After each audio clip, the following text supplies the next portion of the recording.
Assalamualaikum warahmatullahi wabarakatuh. Innal hamdalillahi nahmaduhu wa nasta'inuhu wa nastaghfiruh wa na'udzu billahi min syururi anfusina wa min sayyiati a'malina. May yahdihillahu fala mudhillalah wa may yudlil fala hadiyalah. Wa asyhadu an la ilaha illallah wahdahu la syarikalah. Wa asyhadu anna Muhammadan 'abduhu wa rasuluhu sallallahu alaihi wasallam wa ala alihi wa ashabihi wa man ihtada bihadiyih wastanna bisunnatihi ila yaumiddin. Amma ba'du, fa inna ahsanal kalami kalamullah wa khairal hadiyi hadi Muhammadin sallallahu alaihi wasallam wa syarrul umuri muhdatsatuha wa kullu muhdatsatin bid'ah wa kullu bid'atin dhalalah wa kullu dhalalatin finnar. Amma ba'du.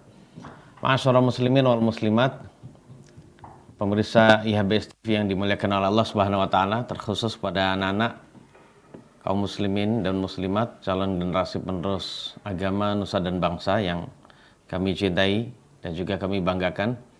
Alhamdulillah, kita bersyukur pada Allah yang terus-menerus dan tidak putus-putusnya melimpahkan nikmat pada kita semua, sehingga kita bisa melanjutkan kembali dengan ridho Allah dan juga kehendaknya untuk bisa melanjutkan kajian bab ibadah kepada Allah Subhanahu wa taala. Karena ini adalah bab yang agung jamaah sekalian, sebab kita hidup di dunia adalah untuk beribadah kepada Allah saja, tidak untuk yang lain.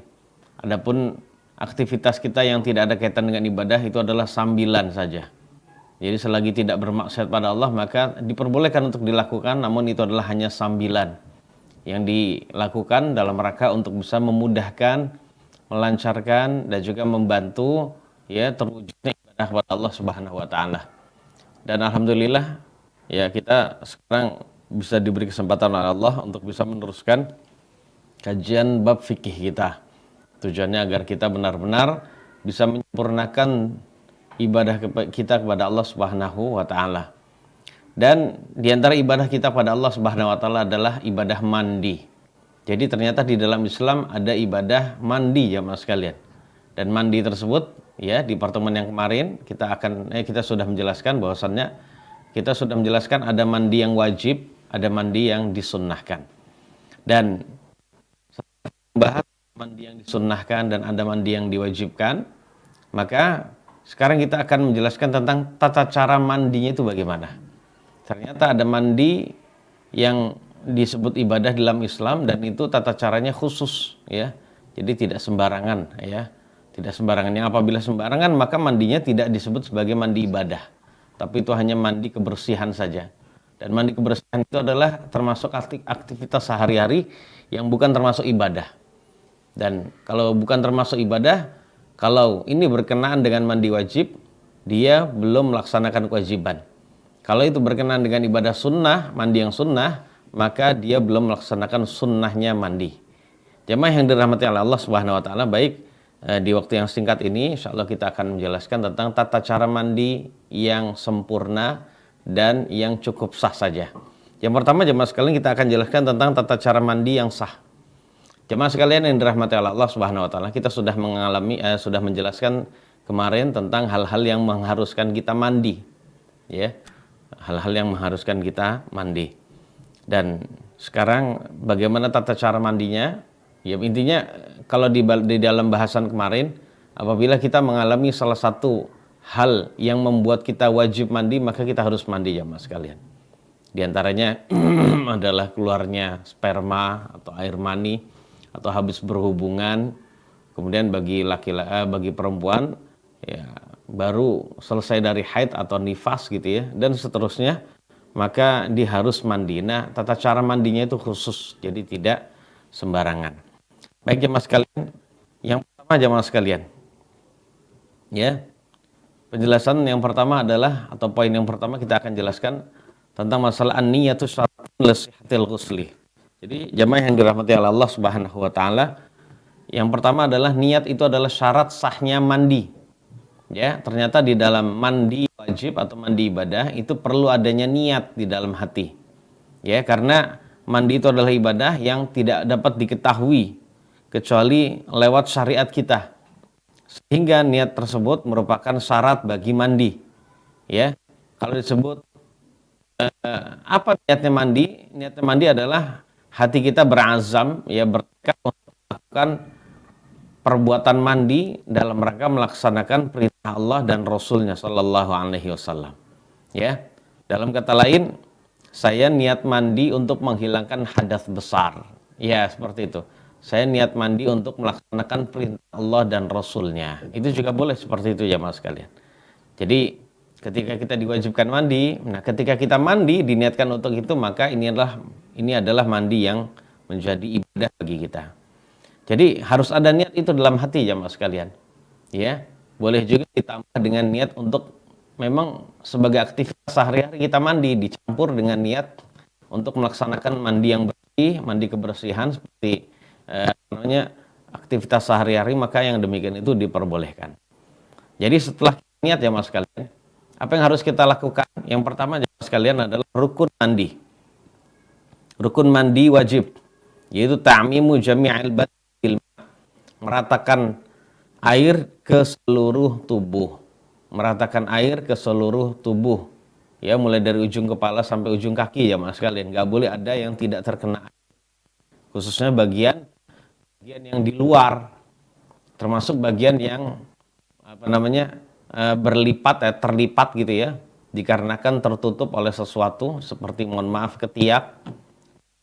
Kita semua termasuk adalah bokong kita, termasuk bagi wanita adalah kemaluannya juga harus basah, kemaluan yang agak dalam gitu ya, itu harus basah ya mas sekalian ya. Jadi hakikat dari mandi janabat ya mas sekalian, atau rukun dari mandi janabat adalah meratakan air seluruh tubuh dan menyampaikan hal tersebut pada setiap helai rambut dan juga kulit kepala. Jadi rambutnya semua basah, kemudian kulit kepalanya juga basah. Dengan cara apapun ya mas sekalian. Dengan cara mungkin kita langsung buka shower.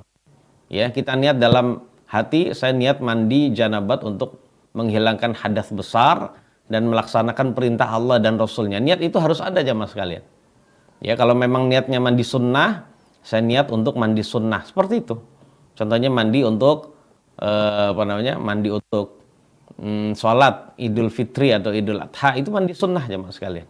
Maka saat itu akan menjadi ibadah. Setelah itu baru diratakan seluruh anggota tubuhnya. Ya, seluruhnya ya mas sekalian dibasahi. Ya, seluruhnya dibasahi. Dan sekali lagi ini adalah mandi yang cukup sah bagi kita jamaah sekalian. Nah, dengan cara mungkin membuka shower atau langsung ya disiramkan dengan gayung, atau bagi orang yang memiliki kolam renang di rumahnya, itu langsung dia masuk ke dalam kolam renang dan dia meratakan ke seluruh anggota tubuhnya air tersebut, dan insya Allah kalau sudah renang dia nyelam gitu ya, menyelam itu, maka saat itu dia sudah rata ke seluruh anggota tubuhnya jamaah sekalian. Jadi seluruh anggota tubuhnya mulai dari atas sampai bawah itu semuanya adalah sudah rata. Dan cukup itu ya mas sekalian ya, bisa menjadi bisa menjadi hal yang membuat kita gugur kewajibannya dan juga lepas dari tanggung jawab untuk mandi wajib. Nah, hadis ini atau penjelasan hal ini jamaah sekalian, ini berdasarkan sabda Nabi yang mulia sallallahu alaihi wasallam ya. Beliau bersabda, amma ana fa akhudhu mil'a kaffi salasan fa asubbu ala ra'si thumma ufidhu ba'da dzalika 'ala sa'iri jasadi. Adapun saya, ya, beliau menjelaskan tentang tata cara mandi beliau. Adapun saya, maka saya mengambil penuh dua telapak tangan saya, mil'u kaffayya di sini. Jadi saya mengambil sepenuhnya dua telapak tangan saya sebanyak 3 kali. Lalu saya siramkan kepada kepala saya. Nah, dalam kondisi ini jamaah sekalian disunnahkan untuk menyiram kepala bagian tengah dulu. Ya, karena ini adalah bagian dari tuhur, yaitu bersuci, yang Nabi kita yang mulia sallallahu alaihi wasallam itu senang untuk tayammun, yaitu mendahulukan sisi kanan. Ya, sisi kanan dulu jamaah sekalian. Diambil dengan menggunakan dua telapak tangan air, ya habis itu disiramkan pada kanan, kemudian setelah itu kiri, kemudian setelah itu tengah. Nah, demikian. Summa ufidhu ba'da dzalika 'ala sa'iri jasadi. Kemudian setelah itu, nah kalau sudah demikian itu kan kepala sudah rata semua, terkena air jamaah sekalian. Baru saat itu kata Nabi, saya meratakan air ke seluruh anggota tubuh saya. Ya kalau dahulu jamaah sekalian cara meratakannya itu adalah dengan cara ya diambil air dibasuh begini, udah seperti basuh diambil gini jamaah sekalian. Jadi tidak disiramkan itu. Kalau disiramkan itu akan memakan air yang jumlahnya banyak. Ya. Itu kalau di zaman dahulu seperti itu jamaah sekalian. Sehingga Nabi kita yang mulia sallallahu alaihi wasallam itu mandi wajib itu dengan menggunakan air sebanyak 1 sa' saja. 1 sa' itu jamaah sekalian adalah 4 kali takaran 2 telapak tangan. Jadi 4 kali 2 telapak tangan atau 4 mud. 1 mud itu adalah takaran sebanyak 2 telapak tangan. 4 atau 5 gitu ya jamaah sekalian. Itu adalah disebut 1 mud gitu ya. Dan itu tidak banyak. Jadi mandi atau air yang dipakai oleh Nabi untuk mandi itu tidak banyak. Seperti itu jamaah sekalian. Kemudian jamaah sekalian yang dirahmati oleh Allah Subhanahu wa taala, kalau sudah seperti itu, berarti mungkin ada yang berkata, sama dong dengan mandi biasa. Katanya berbeda. Jawabannya iya, dalam tata cara lahiriah sama. Namun kan tadi kita akan sudah menjelaskan ya mas kalian ada perbedaan. Nah ternyata perbedaannya adalah dari sisi niat. Ya, perbedaannya adalah dari sisi niat. Ternyata kalau kita niat mandi biasa aktivitas sehari-hari untuk menghilangkan hadas besar, maka saat itu tidak hanya sekedar mandi kebersihan saja, namun itu akan menjadi mandi ibadah bagi kita. Seperti itu. Dan ketika itu kalau sudah kita dihukumi sebagai orang yang sah mandinya, maka hilang pula hadas besar kita. Begitu juga hadas kecil pun juga hilang. Nah saat itu jemaah sekalian, kalau ingin melakukan sholat dipersilakan. Itu tata cara mandi yang cukup ya, tata cara mandi yang cukup sah jemaah sekalian bagi yang tidak ingin melakukan mandi yang agak beragam gitu ya tata caranya. Ya. Nah, seperti itu. Jadi intinya meratakan seluruh anggota tubuh ya, dengan cara mungkin seperti tadi kita sudah sebutkan. Pokoknya air itu rata dengan cara apapun ya, maka itu sudah mencapai tujuan ya. Sudah terwujudlah tujuan dari kita mandi wajib. Kemudian yang kedua jamaah sekalian adalah al-mustahabbatu fil ghusl, yaitu hal-hal yang disunahkan di dalam mandi. Nah poin yang berikutnya ini jamaah sekalian adalah kita akan jelaskan tentang tata cara mandi yang sempurna. Ya, kalau yang pertama tadi adalah cukup sah saja, kalau yang ini adalah yang sempurna.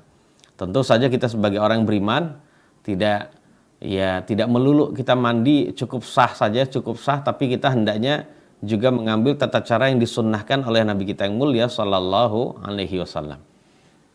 Jamaah yang dirahmati Allah Subhanahu wa taala, tentang masalah mandi yang disunnahkan, adapun umdah atau pegangan atau dalil yang dipakai di dalam bab ini adalah 2 hadis Nabi yang mulia sallallahu alaihi wasallam. Yang pertama adalah hadisnya Aisyah radhiyallahu anha, dan juga yang kedua adalah hadisnya Maimunah radhiyallahu anha. Kedua-duanya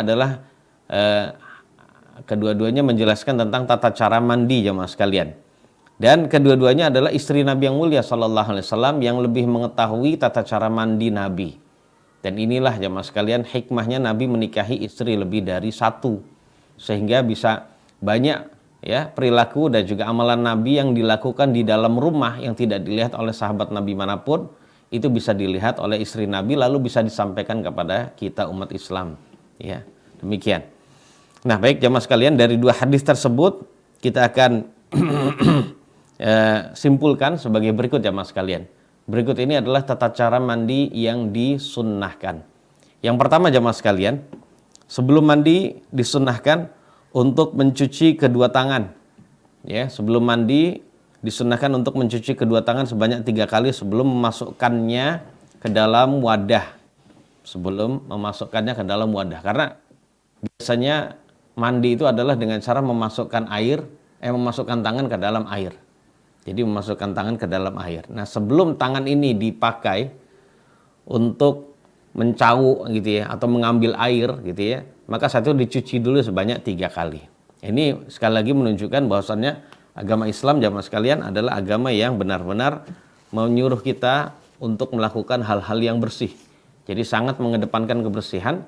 Sekiranya Ya, syariat kita tidak menginginkan air yang kita gunakan untuk mandi itu adalah air yang kotor, ya, air yang tercemar dengan kotoran-kotoran yang menempel dan melekat di tangan kita. Jadi makanya disunnahkan untuk itu dulu jamaah sekalian, untuk mencuci kedua tangan sebanyak 3 kali sebelum memasukkannya ke dalam wadah. Itu yang pertama. Yang kedua jamaah sekalian, tata cara yang kedua adalah membersihkan kemaluan. Jadi mandi janabat itu identik, atau mandi wajib itu identik dengan janabat, yaitu keluar sperma jamaah sekalian. Ya, kalau sudah demikian maka ya disunahkan bagi kita untuk membersihkan kemaluan dulu dan juga kotoran yang yang mengenai tubuh kita yang lain, ya, seperti kemaluannya itu kan kotor gitu ya. Kemudian sekitar kemaluan itu ada kotoran, maka saat itu dibersihkan dengan tangan kiri tentunya.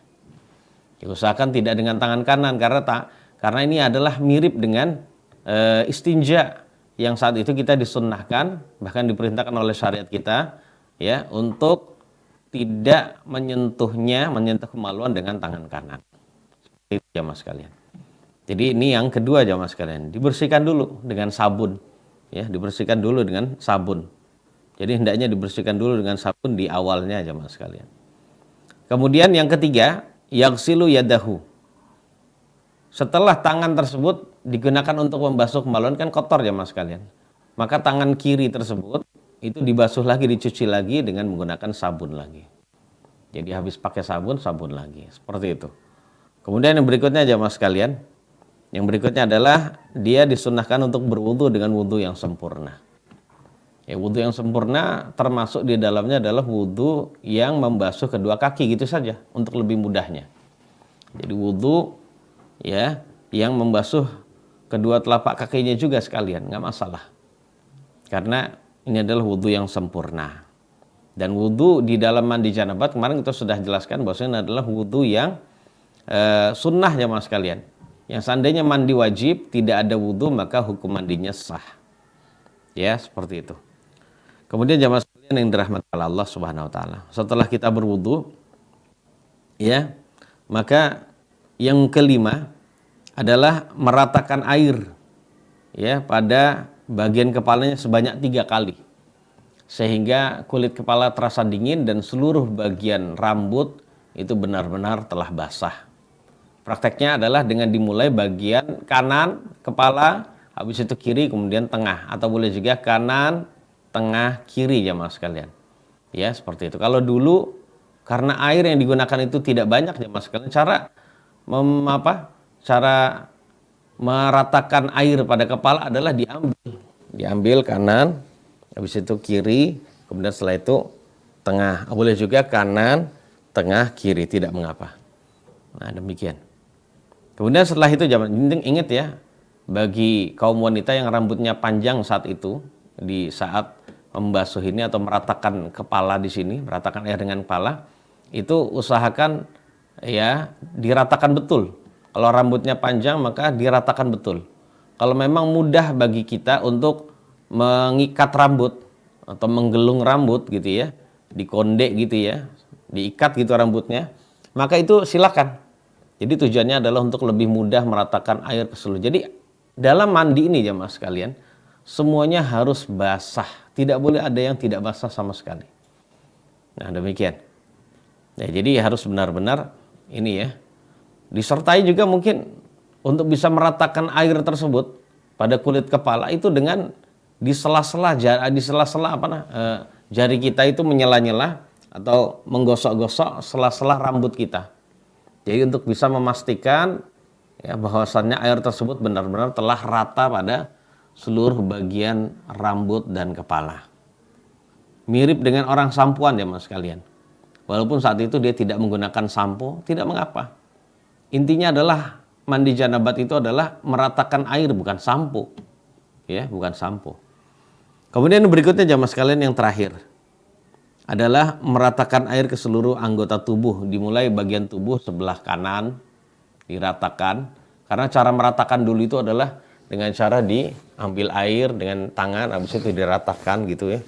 Terus kirinya dan seterusnya. Ya, demikian mas sekalian. Nah, Kalau sudah tahu seperti itu jamaah sekalian, bagi kita diperbolehkan setelah dia berwudu, dia langsung buka shower gitu saja. Atau siramkan dengan menggunakan gayung gitu setelah wudu selesai, itu tidak mengapa juga. Boleh juga pakai seperti ini jamaah sekalian, seperti tadi praktek yang sudah kita jelaskan. Atau boleh juga jamaah sekalian, dia langsung buka shower, langsung rata. Rambutnya sekalian diratain ya, dibasahi semua. Baik rambutnya itu panjang maupun tidak panjang. Ya, baik diikat silakan, tidak diikat juga tidak mengapa. Dalam hal ini ya jamaah sekalian tidak ada keharusan di salah satu dua hal ini. Boleh diikat silakan. Ya, bagi yang merasa bahwasanya rambutnya terlalu tebal dan panjang, kemudian ribet atau susah apabila meratakan dalam keadaan digerai gitu ya, dilepas ya ikatannya, maka tidak mengapa diikat rambutnya. Atau bagi yang lebih enak untuk dilepas silakan saja, tidak mengapa. Yang penting harus ingat kewajibannya adalah meratakan air ke seluruh bagian rambut dan juga kulit kepala. Nah, bagi kita boleh juga jamaah sekalian itu dibuka shower atau juga dengan menyiram dengan menggunakan gayung atau dengan apapun jamaah sekalian. Contohnya orang melakukan mandi itu di mana? Atau mungkin bagi orang yang memiliki bathtub di rumah, ya sudah dia berendam di bathtub itu, berendam menyelam gitu gitu. Setelah itu selesai. Kalau memang niatnya untuk mandi janabat, maka saat itu sudah jadi ibadah. Jadi praktek awalnya mungkin tentu saja seperti tadi ya jemaah sekalian, mencuci kedua tangan sebanyak 3 kali, kemudian kemaluannya dicuci, kemudian kemaluan dicuci dengan tangan kiri, kemudian tangan kirinya dibasuh, habis itu berwudu, setelah berwudu langsung nyemplung gitu ya, langsung nyelam pada bathtubnya atau pada kolam renangnya, maka saat itu sudah memenuhi hal kewajiban itu atau memenuhi kewajiban dari mandi wajib. Ya, sudah selesai jemaah sekalian. Nah, kemudian ada permasalahan bagaimana hukum menggosok-gosok. Bagaimana hukum menggosok-gosok anggota tubuh saat mandi ini. Ya, di antara bentuk menggosok-gosok itu adalah dengan sabun atau hanya sekedar meratakan saja jamaah sekalian. Ya, meratakan saja, tidak usah digosok-gosok. Yang digosok-gosok ini baik dengan sabun atau dengan ini saja jamaah sekalian. Dengan dengan tangan saja tanpa sabun. Nah, hukumnya sunnah jamaah sekalian. Jadi di dalam mandi janabat, hukumnya sunnah bagi kita untuk menggosok-gosok seluruh tubuh. Jadi sunnah bagi kita ya, tidak harus gitu ya, dalam kata lain tidak harus menggosok-gosok tubuhnya. Makanya tadi kami katakan bahwasannya bagi seseorang yang meratakan air pada seluruh anggota tubuh dengan buka shower atau dia masuk ke dalam kolam renang menyelam gitu ya, tanpa dia gosok-gosokkan ya seluruh anggota tubuhnya, maka saat itu mandi janabatnya sudah sah dan cukup ya bagi dia. Namun kalau ingin mendapatkan sunnah dari Nabi yang mulia sallallahu alaihi wasallam, maka dia disunnahkan untuk menggosok-gosoknya. Kemudian jamaah sekalian yang dirahmati Allah, nah kalau inilah tata cara selesai ya, sudah selesai mandi ya, mandi wajib.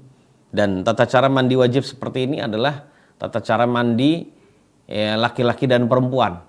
Ya, tata cara mandi laki-laki dan perempuan, baik itu berupa mandi janabat atau berupa mandi habis selesai haid dan habis selesai nifas. Sama aja mas sekalian, tidak ada bedanya. Ya, sama. Cuman kalau di dalam hadis ya mas sekalian, untuk perempuan yang habis selesai dari haid, tentu saja ada kekhususan ya mas sekalian. Ada kekhususan ya dengan menggunakan sabun atau pewangi. Ya, kemaluan itu dibersihkan dengan menggunakan sabun atau pewangi. Nah, perhatikan ya mas sekalian, syariat kita benar-benar memperhatikan kebersihan dan keharuman tubuh kita ya mas sekalian, agar jangan sampai tubuh kita itu bau ya. Tubuh perempuan mungkin sudah bersih, namun ternyata mohon maaf bekas keluar darahnya tersebut itu ternyata bau gitu ya. Nah, tidak demikian. Kalau dahulu itu adalah dengan menggunakan minyak wangi, kalau sekarang cukup dengan sabun khusus kemaluan silakan, atau sabun apapun gitu ya. Pokoknya adalah dengan menggunakan sabun sehingga bersih dan juga wangi. Seperti itu jamaah sekalian. Kemudian ada catatan tentang masalah mandi. Ya, setelah kita selesai ya tentang tata cara mandi yang sempurna jamaah sekalian, kita akan jelaskan beberapa catatan tentang mandi wajib ini atau mandi ibadah. Yang pertama, diperbolehkan hukumnya jamaah sekalian setelah mandi itu tidak berhandukan. setelah mandi ibadah, baik di sunnah maupun mandi wajib ini berandukan atau menyeka tubuhnya, mengeringkan tubuhnya dengan menggunakan handuk, ini adalah hal yang diperbolehkan. Boleh-boleh saja jamaah sekalian. Adapun suatu hadis menunjukkan bahwasannya setelah Nabi melakukan mandi wajib, kemudian beliau diberikan oleh salah satu istrinya, itu Maimunah, handuk, kemudian Nabi menolaknya. Nah, penolakan Nabi ini tidak mau menerima handuk, ini menunjukkan jamaah sekalian, mungkin sebagian ulama mengatakan berarti disunnahkan tidak berhandukan. Maka kita katakan jamaah sekalian, ini adalah perkara yang diperselisihkan oleh para ulama. Ya, para ulama yang lain itu mengatakan bahwasannya justru hadis ini menunjukkan bahwa diperbolehkan bagi kita menggunakan handuk habis mandi. Yang pertama penjelasan jamaah sekalian, ini adalah waqi'atu halatin. Ini adalah kejadian karena kondisi khusus. Nabi menolak, tidak mau menerima handuk, itu bisa jadi karena kondisi khusus. Ya, bisa jadi beliau tidak berhandukan dikarenakan memang beliau terburu-buru, atau memang pada handuknya itu ada kotoran dan sebagainya sehingga beliau menolaknya. Kemudian hadis ini juga menunjukkan bahwasanya sebenarnya kebiasaan Nabi itu adalah berhandukan. Ya. Kebiasaan Nabi berhandukan. Sebab kalau memang kebiasaan beliau tidak demikian, maka Maimunah radhiyallahu anha tidak membawakan handuk untuk Nabi. Dengan adanya Maimunah memberikan handuk pada Nabi, ini berarti menunjukkan memang kebiasaan Nabi memakai handuk. Cuma saat itu saja beliau tidak memakainya.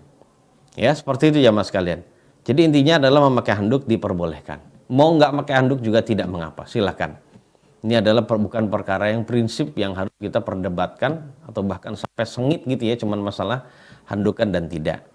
Kemudian jamaah sekalian yang dirahmati oleh Allah Subhanahu wa taala, kaum muslimin dan muslimat pemirsa YHBS TV, kajian fasih yang dimuliakan oleh Allah, terkhusus kepada anak-anakku sekalian ya, anak-anak calon generasi penerus bangsa dan juga agama kita. Catatan yang kedua adalah ya, tidak wajib berwudu setelah mandi wajib. Tidak wajib berwudu setelah kita mandi wajib. Jamaah sekalian, kalau sudah seseorang melakukan mandi, ya, setelah selesai melakukan mandi, maka mandinya di sini adalah khususnya mandi wajib. Maka tidak wajib bagi dia untuk mengulangi wudu dengan wudu yang baru jamaah sekalian. Walaupun sekali lagi, ya, walaupun dia pas lagi mandi itu dia tidak berwudu, tidak mengapa. Contohnya dia hanya memakai atau melakukan mandi yang cukup sah saja, seperti mandi yang pertama tadi. Jadi dia masuk kamar mandi, dia niatkan untuk menghilangkan hadas besar dan mentaati perintah Allah dan Rasulnya. Langsung buka shower, langsung diratakan seluruh tubuhnya. Maka kita katakan jamaah sekalian, kondisi seperti itu sudah menghilangkan hadas besar dia. Nah, kalau hadas besar dia sudah hilang, maka hadas kecilnya pun juga hilang. Seperti itu jamaah sekalian. Dan memang kebiasaan Nabi yang mulia sallallahu alaihi wasallam itu beliau tidak berwudu dengan wudu yang baru setelah mandi. Ya, berdasarkan riwayat Al-Imam Abu Dawud, An-Nasai, Imam Ahmad dan lainnya. Kemudian Ibnu Umar radhiyallahu anhuma berkata, "Idza lam tamassa farjaka ba'da an taqadda ghuslaka fa ayyu wudu'in asbaghu atau asbagha minal ghusl." Apabila kamu tidak menyentuh kemaluanmu setelah selesai mandi, atau bahkan ketika mandi jamaah sekalian. Jadi ketika kita mandi atau setelah selesai mandi kita tidak menyentuh kemaluan, maka wudhu mana yang lebih sempurna dibandingkan mandi? Nggak ada. Ya. Jadi wudhu yang paling sempurna adalah wudhu yang ada di mandi. Walaupun sekali lagi di dalam mandi tersebut tidak ada wudhu. Jadi bahkan intinya ketika wudhu jamaah sekalian itu hanya membasuh sebagian anggota tubuh. Kalau mandi ini kan membasuh seluruhnya, bahkan membasahi seluruh tubuh. Maka wudhu mana yang lebih sempurna, ya, toharah mana yang lebih sempurna dibandingkan mandi? Tidak ada. Ya, seperti itu. Kemudian jamaah sekalian yang dirahmati oleh Allah, ya, berarti dari permasalahan ini ada permasalahan yang bisa bercabang. Ya, jamaah sekalian, seseorang yang ketika dia mandi janabat cukup dia meniatkan hadas besar saja. Tidak harus dia meniatkan hadas kecil. ya, sehingga ya, dia bisa hilang dua hadas tersebut. Jadi kalau dia hanya meniatkan saya niat mandi dalam rangka untuk menghilangkan hadas besar dan mentaati perintah Allah dan Rasulnya, maka saat itu hadas besar hilang. Nah, kalau hadas besar hilang, maka hadas kecilnya pun otomatis hilang walaupun dia tidak niati. Dan ini adalah pendapat jumhur atau mayoritas ulama. Kemudian jamaah sekalian, catatan berikutnya, apabila berkumpul dua hal yang mewajibkan mandi, seperti perempuan yang haid, kemudian habis itu mengalami junub, mohon maaf, dia junub dulu tentunya. Habis berhubungan, belum sempat mandi janabat, perempuan tersebut itu mengalami haid jamaah sekalian. Mengalami haid.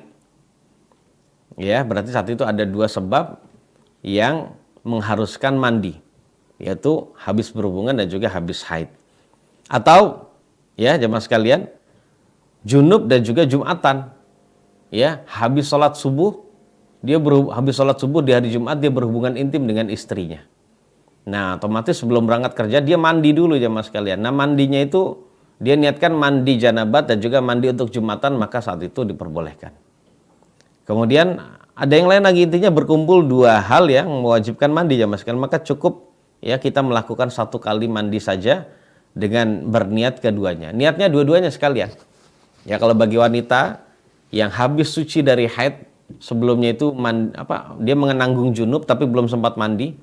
Kemudian setelah itu haid, maka saat itu dia niatkan dua setelah suci dari haid. Saya niat mandi wajib ini adalah untuk menghilangkan ya hadas besar junub dan juga hadas besar yang ada di haid, ya seperti itu. Jadi mandi setelah melakukan berhubungan dan juga setelah suci dari haid.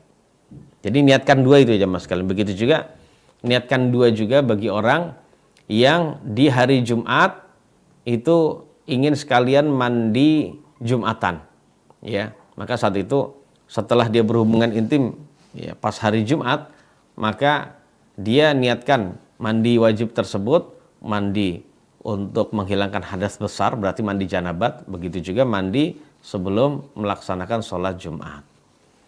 Kemudian berikutnya jamaah sekalian, yang berikutnya adalah diperbolehkan ya sang suami pas lagi mandi menggunakan air sisa istrinya. Begitu juga sebaliknya, sang istri diperbolehkan ya mandi wajib dengan menggunakan air sisa suaminya. Tidak mengapa jamaah sekalian. Walaupun di situ terdapat tetesan dari tubuhnya suami atau istri kemudian masuk ke dalam wadah tersebut, berarti ada air musta'malnya, ada air yang habis dipakai, maka yang demikian ini wallahu a'lam bishawab ini diperkenankan.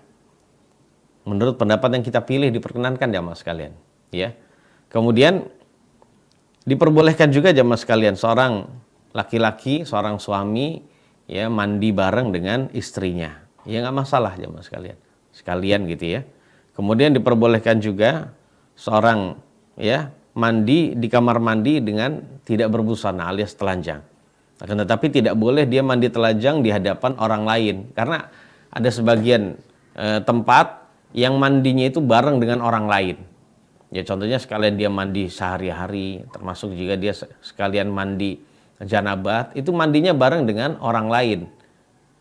Boleh ya mas sekalian, diperbolehkan mandi bareng dengan orang lain yang penting sesama jenis.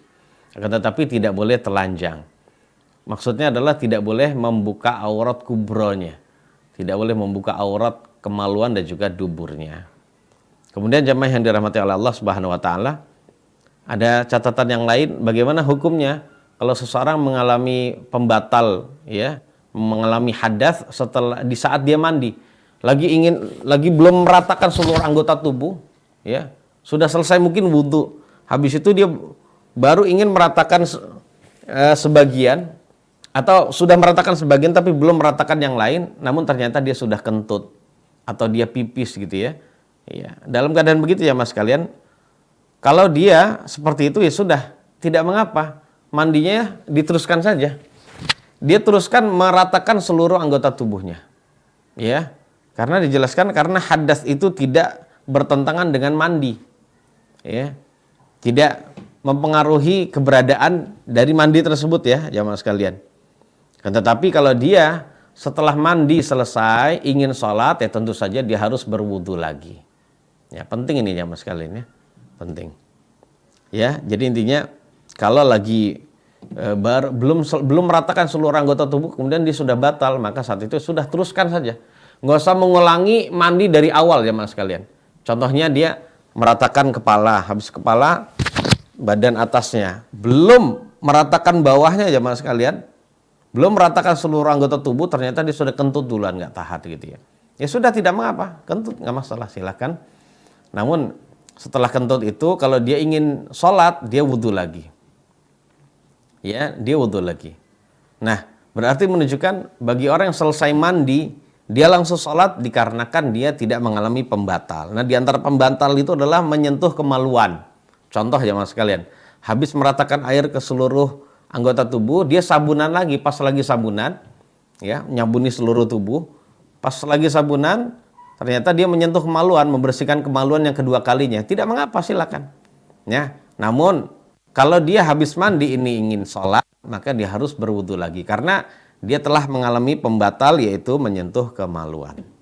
Dan lain-lain jamaah sekalian ya, yang dirahmati oleh Allah Subhanahu wa taala. Begitu juga diperbolehkan bagi orang yang mengalami junub, yaitu orang yang menanggung mandi wajib, mandi janabat, itu menunda untuk mandi dulu dikarenakan ada uzur jamaah sekalian.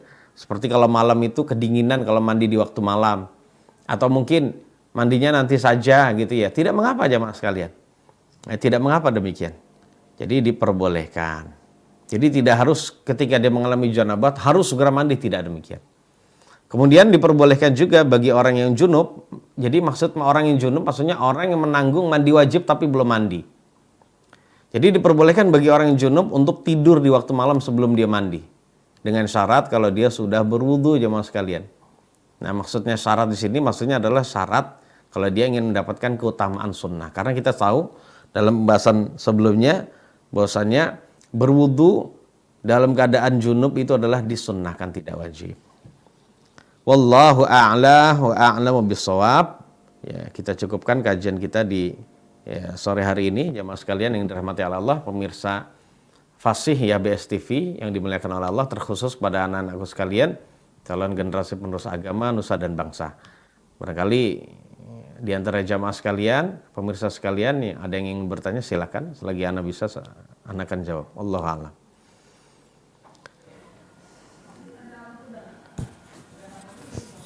Bismillah. Baik Ustaz, syukron jazakallah khair atas materi yang telah antum sampaikan. Nah Ustaz, ada beberapa pertanyaan yang sudah masuk nampaknya. Akan Ana bacakan. Bismillah, Amir dari Bangka Ustaz. Kalau kita sudah mengawali mandi wajib itu dengan berwudu Ustaz, apakah kita perlu wudu lagi jika kita mau sholat Ustaz? Barakallahu fiik. Baik. Terima kasih kepada Bapak Amir yang ada di Bangka. Tadi kita sudah menjelaskan bahwasannya seseorang yang mengawali mandi itu dengan berwudu, maka saat itu dia setelah meratakan air ke seluruh anggota tubuh, sebelum mandi dia berwudu dulu. Setelah itu jamaah sekalian dia meratakan air ke seluruh anggota tubuh, apakah dia harus wudu lagi ketika dia ingin sholat? Jawabannya tidak. Tadi kita sudah jelaskan jamaah sekalian, mandi janabat baik didahului dengan wudu maupun tidak. Yang penting mandi ini adalah mandi yang sah. Mandi yang dia niatkan untuk menghilangkan hadas besar. Dan mandinya sudah sesuai dengan rukunnya, yaitu meratakan seluruh anggota tubuh. Maka ini adalah mandi yang menghilangkan hadas besar dan juga hadas kecil secara otomatis. Walaupun dia tidak niatkan ya mas sekalian. Nah, berarti otomatis setelah dia selesai mandi, maka dia bisa langsung sholat. Namun syaratnya itu tadi jamaah sekalian. Selesai mandi dia boleh sholat apabila dia tidak menyentuh kemaluannya. Pas lagi, biasanya orang Indonesia itu kebiasaannya kalau mandi itu mesti sabunan. Silakan sabunan, tidak mengapa. Walaupun hukumnya asalnya jamaah sekalian dalam syariat kita tidak harus dia sabunan. Artinya kalau dia ingin sabunan silakan. Namun pas lagi sabunan, kalau dia ingin ya tidak berwudu lagi, jangan nyentuh kemaluannya. Kemaluannya tadi pertama sudah disabunin, jadi nggak perlu disabunin lagi. Jadi dilewatkan saja. Tapi menyabuni seluruh anggota tubuh yang sisa atau sampoan silakan gitu ya. Nah, kalau sudah demikian itu selesai mandi janabat, maka dia diperbolehkan untuk sholat tanpa mengulangi wudhu yang baru. Nah, demikian. Wallahu a'la wa a'lamu bishawab.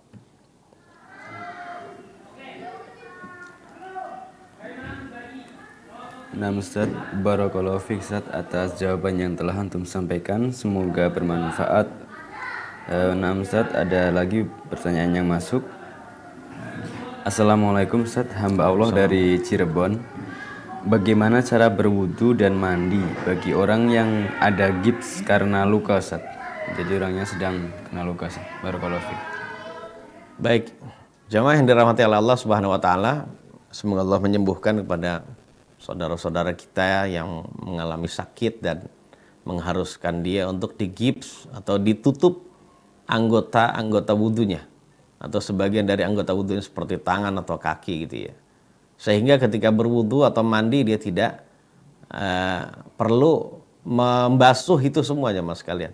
Tapi kewajibannya adalah untuk membasuh anggota-anggota yang memang bisa dibasuh saja. Ya.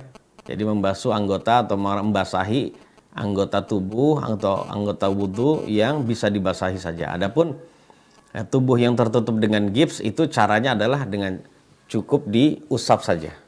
Cukup diusap saja. Contohnya jamaah sekalian yang digips adalah tangan kiri. Ketika dia mandi jamaah sekalian, ya sudah dia ratakan semampu dia. Dia ratakan semampu dia. Tangan kirinya begini. Jadi tangan kirinya diangkat begini jamaah sekalian contohnya. Dia mandi begini, seret, mandi. Atau dia berwudu gitu ya. Nah setelah dia merasa rata, ratakan seluruh anggota tubuhnya. Nah yang terakhir adalah yang digips itu misalnya kita katakan digips mulai dari mana? Mulai dari sini. Mulai dari siku sampai dengan sinilah. Nah digips itu jamaah sekalian. Nah bagian lengan atasnya ini, bicep dan tricepnya ini kan tidak terkena ya. Tidak terkena gips, maka saat itu tetap harus dibasahi dengan dengan tangan atau dengan siram menggunakan gayung silakan. Nah, adapun yang ini yang digips maka saat itu cukup diambil air dibasahi habis itu diusap saja. Diusap saja. Jadi seperti itu. Jadi tidak harus dibasahi. Tidak harus dibasahi. Bahkan kalau itu membahayakan ya Mas sekalian maka tidak diperbolehkan membasahi dengan menyiramkan air. Jadi cukup dibasahi saja ya Mas sekalian ya. Seperti itu. Begitu juga ketika dia berwudu. Ya bagian anggota-anggota wudhu yang tertutup dengan gips atau perban, ya tidak usah disiram, ya memaksakan diri itu disiram. Namun wudhunya seperti biasa. Nanti anggota wudhu yang tertutup dengan gips atau dengan perban atau dengan apapun, maka saat itu hanya diusap saja. Tangannya dibasahi, tapi tidak disiram gini, dibasahi saja seperti biasa. Habis itu diusap. Nah gitu. Nah namanya diusap itu adalah sebagai syarat saja. Dan itu wajib jamaah sekalian, tidak boleh ditinggalin. Hanya sekedar ngusap nggak basah jamaah sekalian. Basahnya hanya sedikit saja gitu ya. Demikian. Allahu a'lam bishawab. Nah Ustaz, barakallahu fiik atas jawaban yang telah antum sampaikan. Semoga bermanfaat Ustaz. Baik, ada pertanyaan lagi Ustaz akan ana bacakan. Bismillah, Assalamualaikum, mau bertanya dari Sofyan di Depok. Ana mimpi basah tetapi tidak menyadarinya Ustaz. Tiba-tiba ana rasakan di celana di celana itu seperti lengket. Lalu ana mandi wajib. Lalu celana dalamnya itu bagaimana Ustaz? Apakah dibuang, dicuci atau bisa lagi digunakan untuk sholat Ustaz? Bagaimana hukumnya itu Ustaz? Barakallahu fiik. Jadi tidak merasa mandi, tidak merasa mimpi basah, namun tiba-tiba terasa gitu ya. Ya, kita katakan jamaah sekalian, sperma hukumnya suci. Menurut pendapat yang kuat yang kami pilih ya mas sekalian. Sperma hukumnya suci, tidak najis. Karena ada riwayat di mana ibunda kita Aisyah radhiyallahu anha membersihkan pakaian yang terkena air spermanya Nabi yang sudah mengering itu dengan dikerok saja, tidak dengan air. Ya, dalam kondisi yang ini ya mas sekalian, memang ada kondisi di mana Aisyah membersihkan pakaiannya Nabi dengan menggunakan air, namun dalam kesempatan yang lain Aisyah membersihkan tanpa air karena sudah mengering, dikerok saja. Nah, ini menunjukkan bahwasannya sperma itu adalah tidak najis. Sebab seandainya najis, maka pastilah ibunda kita Aisyah radhiyallahu anha itu membersihkan celananya Nabi atau bajunya Nabi itu dengan menggunakan selalu menggunakan air, ya, tidak terlewatkan hanya dengan dikerok saja, tidak demikian. Ya, berarti menunjukkan sperma itu suci. Nah, kalau sudah suci, monggo. Ya, tapi walaupun itu suci, ya, namun itu kan bagian dari kotoran jamaah sekalian, ya. Maka disiram saja. Habis itu dipakai dalam keadaan basah-basah silakan, atau mungkin dicuci ya mas sekalian, karena orang yang zaman sekarang baju sudah banyak, ya sudah dicuci saja. Namun sebelum dicampur dengan baju-baju yang lain, dihilangkan dulu spermanya yang nempel. Nah, seperti itu ya mas sekalian. Namun ya, pertanyaan ini kemungkinan ada maksud, dia tidak merasa mimpi basah, namun baru merasa setelah dia sholat. Setelah selesai sholat baru, loh kok kayaknya celana lengket-lengket ini gini ya. Nah, dalam keadaan begitu, sholatnya yang tadi dia lakukan tidak sah itu. Tidak sah. Ya. Nah, dalam keadaan begitu dia harus mandi segera. Harus mandi dan melakukan sholat berikutnya. Baik masih di dalam waktunya sholat tersebut maupun sudah di luar. Nah, dalam keadaan begitu berarti Anda, Bapak penanya, itu dalam keadaan uzur. Bukan berarti orang yang lalai sehingga melakukan sholat di luar waktu, tidak. Karena saat itu ada uzur, maka tidak dianggap dosa melakukan sholat walaupun sudah lewat dari waktunya. Jadi demikian. Namun kalau belum sempat sholat, ya sudah, berarti pertanyaannya hanya seputar masalah celana itu dipakai apa enggak. Silakan saja, ada pilihan. Kalau dipakai berarti dibersihin dulu, ya, habis itu nanti akan mengering sendiri gitu ya. Kemudian boleh juga nanti, ya boleh juga ya sudah diganti dengan celana yang baru atau celana dalam yang baru. Namun sebelum dicampur dengan pakaian yang dibersihkan dulu. Wallahu a'lam. Barakallahu fiik Ustaz atas jawaban yang telah antum sampaikan Ustaz. Kemudian ke pertanyaan terakhir Ustaz, insyaallah. Dari hamba Allah, apakah boleh menunda mandi wajib Ustaz? Barakallahu fiik. Ya. Jamaah yang dirahmati Allah Subhanahu wa taala, pertanyaan bagus ya dari hamba Allah ini. Jadi boleh ya jawabannya, kita menunda mandi janabat. Jadi tidak harus ketika kita mengalami janabat. Bagi ibu-ibu sudah selesai haidnya, dia tidak harus segera mandi ya mas sekalian. Tidak harus segera mandi. Jadi dia bisa menunggu nanti ketika waktu sholat wajib tiba. Atau sejenak ya, atau menjelang tibanya sholat wajib, tidak mengapa. Yang jelas yang tidak boleh adalah ketika datang waktu sholat wajib, dia nunda-nunda sampai habis waktunya, maka ini adalah termasuk dosa besar. Ya, seperti itu. Karena mandi wajib itu dilakukan dalam rangka memperbolehkan dan mengesahkan sholat kita. Maka diperbolehkan kalau memang waktu sholat belum tiba dan kita merasa wajib mandi, maka tidak harus segera mandi. Karena berdasarkan riwayat ya mas sekalian yang dikeluarkan oleh Imam Abu Dawud, Imam Al-Bukhari dan Muslim, dari sahabat Nabi Abu Hurairah radhiyallahu anhu. Ya, beliau bercerita bahwasannya Nabi pernah menemui Abu Hurairah di suatu jalan di Madinah. Dalam keadaan Abu Hurairah sedang junub, artinya sedang menanggung mandi janabat namun belum mandi. Kemudian ya nemui Abu Hurairah dalam keadaan belum mandi. Kemudian tiba-tiba Abu Hurairah yang sedang bersama Nabi itu tiba-tiba pergi tanpa izin. Ya, nyelonong gitu aja pergi gitu ya. Kemudian pergi ya, beliau mandi. Setelah mandi janabat ya mas sekalian, kemudian beliau datang pada Nabi. Kemudian Nabi yang mulia sallallahu alaihi wasallam bersabda, "Aina kunta ya Abu Hurairah?" Kamu kemana tadi? Kok nggak ada gitu ya. Kemudian Abu Hurairah berkata, "Kuntu junuban fakarihtu an ujalisaka wa ana ala ghairi taharah." Wahai Nabi, tadi saya junub ya, menemui engkau dalam keadaan junub, makanya saya nggak suka menemani engkau dalam keadaan tidak suci wahai Nabi. Abu Hurairah jamaah sekalian menganggap dengan junub tersebut berarti tubuhnya najis. Kemudian ya, Nabi yang mulia sallallahu alaihi wasallam bersabda, "Subhanallah, Maha suci Allah. Innal muslima la yanjus." Sesungguhnya orang Islam itu nggak najis. Jadi kalau nggak ada penyebab yang membuat dia najis, maka hukumnya tubuhnya adalah suci, ya, tidak najis. Nah, dari riwayat ini menunjukkan bahwasanya Abu Hurairah diingkari oleh Nabi saat dia menunda mandi jamaah sekalian. Berarti menunjukkan menunda mandi kalau memang ada uzur tidak mengapa. Seperti di waktu malam hari, mandinya nanti pas waktu subuh, ya tidak mengapa jamaah sekalian. Misalnya berhubungan di siang di pagi hari hari Jumat karena dia nggak kerja misalnya, maka saat itu dia boleh menunda mandi nanti ketika menjelang dia berangkat Jumatan misalnya. Itu tidak mengapa. Ya, sekali lagi karena hakikat dari mandi wajib ini adalah dalam rangka untuk mengesahkan sholat kita.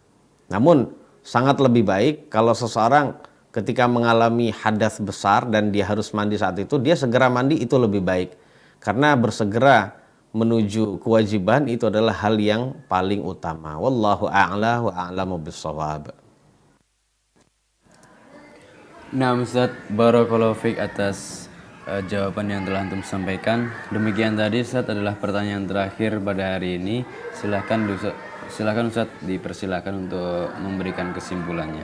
Baik jemaah sekalian yang dirahmati Allah, setelah kita mengkaji beberapa saat tadi ya, mulai dari awal sampai akhir ini, ya, kita bisa simpulkan bahwasannya ya, tata cara mandi janabat itu bisa seperti mandi sehari-hari. Bisa seperti mandi aktivitas kita sehari-hari kebersihan. Cuma yang membedakan adalah ternyata adalah niat. Kalau mandi biasa niatnya niat bersih gitu saja. Namun kalau mandi ibadah adalah mandi yang diniatkan untuk menghilangkan hadas besar dan melaksanakan perintah Allah dan Rasulnya. Maka saat itu bisa menjadi mandi yang ibadah. Kalau memang mandi yang sunnah, niatnya adalah saya niat mandi untuk melaksanakan sunnah Nabi yang mulia Sallallahu Alaihi Wasallam. Seperti ingin berangkat sholat Idul Fitri, Idul Adha, maka bisa menjadi mandi ibadah. Ya seperti itu jamaah sekalian ya, yang dirahmati oleh Allah Subhanahu Wa Taala. Namun di sini mohon maaf ada sedikit catatan jamaah sekalian. Intinya adalah mandi wajib yang bisa menghilangkan hadas besar. Inilah mandi yang kita diperbolehkan untuk sholat setelahnya. Ini adalah mandi yang kita bisa ya menghilangkan hadas kecil secara otomatis. Dan saat itu kita diperbolehkan sah untuk melakukan sholat setelahnya. Adapun mandi-mandi yang sunnah yang sudah kita pelajari di pertemuan yang lalu, ya, atau mandi yang tidak menghilangkan hadas besar, seperti mandi Jumatan itu bukan mandi wajib memang menurut sebagian ulama, tapi bukan mandi yang menghilangkan hadas besar. Termasuk juga mandi orang yang mau masuk Islam itu bukan mandi yang menghilangkan hadas besar, maka itu bukan mandi yang kita diperbolehkan untuk sholat setelahnya. Wallahu a'la wa a'lamu bissawab. Jadi mandi yang bisa menghilangkan hadas besar setelahnya seperti mandi habis keluar sperma, mandi habis berhubungan intim gitu ya, mandi habis selesai dari haid dan nifas, ini adalah mandi wajib yang menghilangkan hadas besar. Yang setelah dia mandi itu dia boleh melakukan sholat. Yang saat itu juga hadas kecilnya otomatis juga hilang juga. Dan catatan-catatan yang lain tentang berkenaan dengan mandi, ini adalah ilmu yang berharga jamaah sekalian. Barangkali ya ini bisa bermanfaat bagi diri saya khususnya dan juga bagi kita semua kaum muslimin dan muslimat, terkhusus kepada anak-anakku sekalian yang ke depan juga akan menjadi orang dewasa yang akan mandi terus gitu ya. Semoga ini bisa menjadi ilmu bekal bagi kalian semua di dalam beribadah kepada Allah Subhanahu Wa Taala, sehingga ke depan insyaallah kalian akan menjadi generasi penerus agama Islam dan juga menusa serta bangsa yang beriman, berakhlak yang mulia, bertakwa, yang solih dan solihah, yang jujur dan amanah, sehingga Allah memberikan dan menurunkan keberkahan pada negeri yang kita cinta ini lewat orang yang benar-benar menggiatkan ibadah mulai dari masa kecil. Wallahu a'lam bishawab. Ada kekurangannya, kata-kata yang tidak berkenan, mohon maaf yang sebesar-besarnya. Kita akhiri subhanakallahumma bihamdika asyhadu an la ilaha illa anta astaghfiruka wa atubu ilaik. Wassalamualaikum warahmatullahi wabarakatuh.